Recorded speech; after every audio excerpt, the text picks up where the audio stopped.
One of my best friends lost her daughter to a drunk driver, and near a train track where she lost her life, there's a cross there.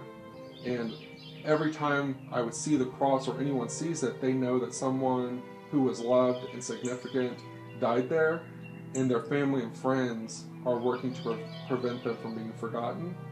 These women don't have that. They don't have a family members who can put up a cross for them.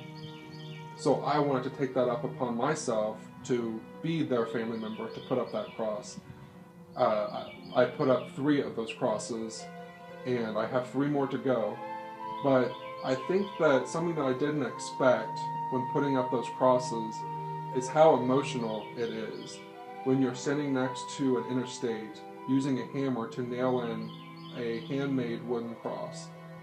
And you know that cross is representing a life, and I can't even put a name to that life. And I know that people have forgotten her.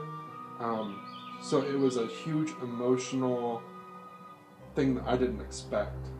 Standing next to the highway, the sound of hitting the hammer with the cross drowns out all the sounds from the vehicles.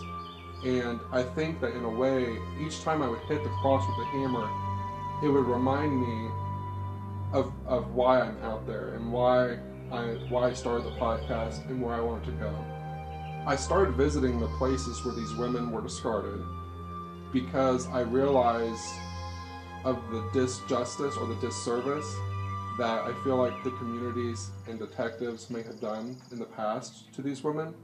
In a way, it was so that I could pay my respects, but also, if there wasn't enough information for me to put together an episode, at least I wanted to visit these locations to see what the area looked like.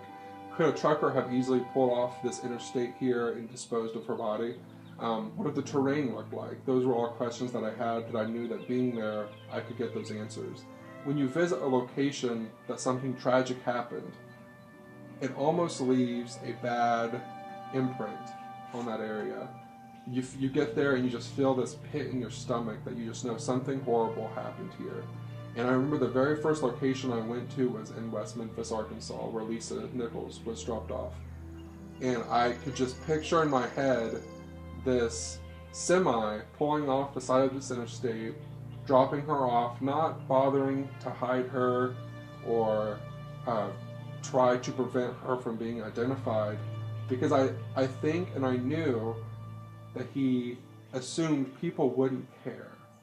Thinking back to the moment where I almost disposed of that folder that was titled Redheads when I realized there wasn't enough information on this series for me to do an episode on, when I went to go drag that folder into my computer's trash bin, I remember thinking back to the moment where I was along the side of the road for Lisa, that's exactly what's preventing this case from being solved, because people give up because it's not easy.